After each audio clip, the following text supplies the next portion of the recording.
Preface to the Lyrical Ballads by William Wordsworth.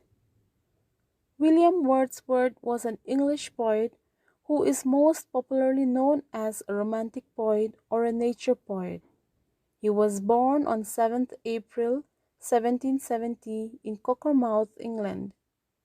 The beautiful landscape of his birthplace deeply affected Wordsworth's imagination and gave him deep love for nature. He was the second child among five children.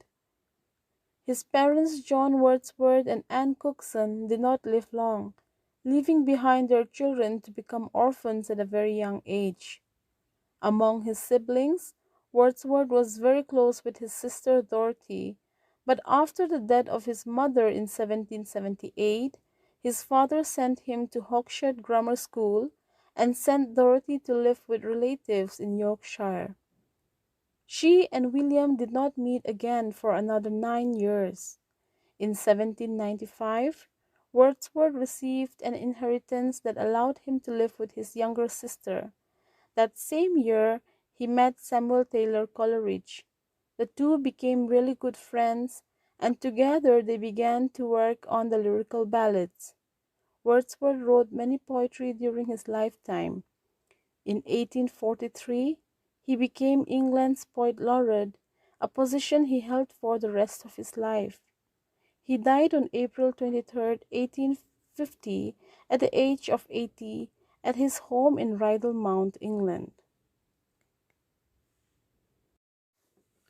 Before we really explore the preface to the lyrical ballads, we must know the Romantic Age.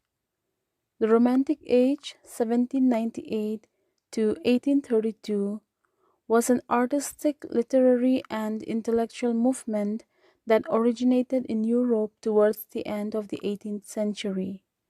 The period when William Wordsworth and Coleridge published the Lyrical Ballads in 1798 marks the beginning of the Romantic Age.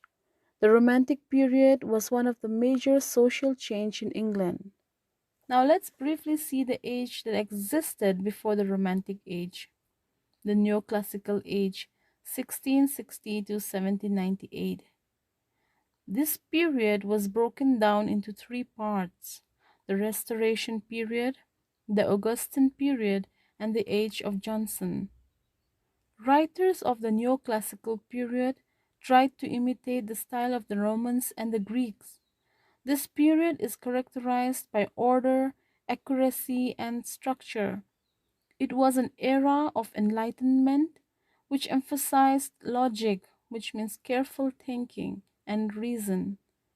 The era ended in 1798 when Wordsworth and Coleridge published the Lyrical Ballads. Now, the difference between these two eras can be seen as follows. Point number one: the neoclassical poetry was written in elevated manners, using classical models such as epic, odes, pastorals, etc., whereas the romantic poetry were written in simple style. Point number two: the language in which the neoclassical poetry or literature was written was very hard to comprehend. They used a lot of Old English, whereas in the Romantic poetry or writings, they were written in simple languages. They used language that everyone could understand. And thirdly, the neoclassical poetry followed the Greek and Roman culture. There was order, restraint, accuracy, decorum, and reason. The Romantic poetry, on the other hand, found inspiration in nature, human emotions, and personal inspiration.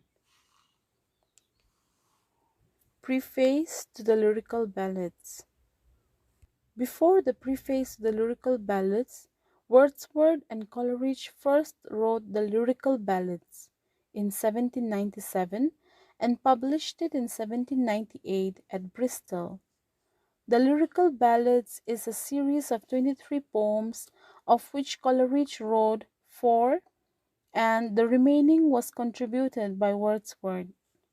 The lyrical ballads included Coleridge's Rime of the Ancient Mariner and Wordsworth's Tintern Abbey.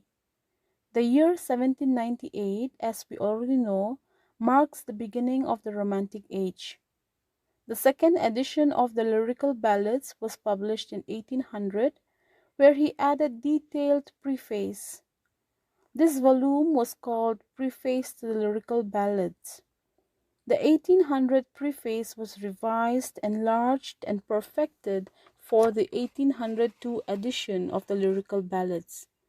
The most important addition to the 1802 preface is the long account of the nature, qualifications, and functions of a poet.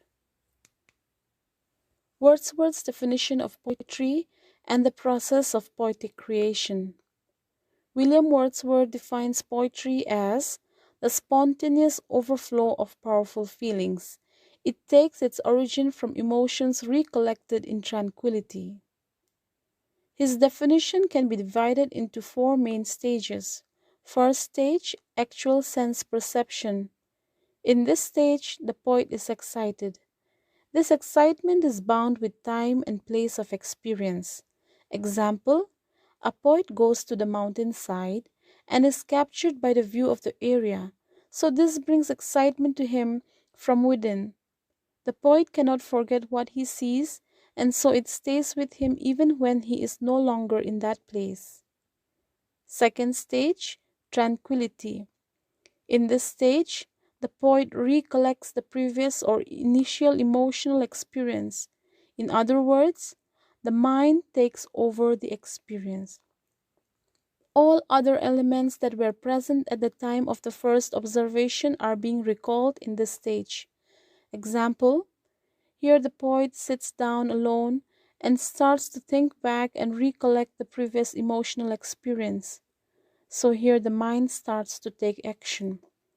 At the end of this stage, tranquility, or the mind which meditates previously, stops, and the mind is now excited to create a poetry.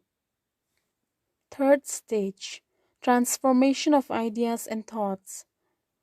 The first emotion is again brought back to the mind and are transformed into ideas and thoughts to be expressed in the poem. Fourth stage.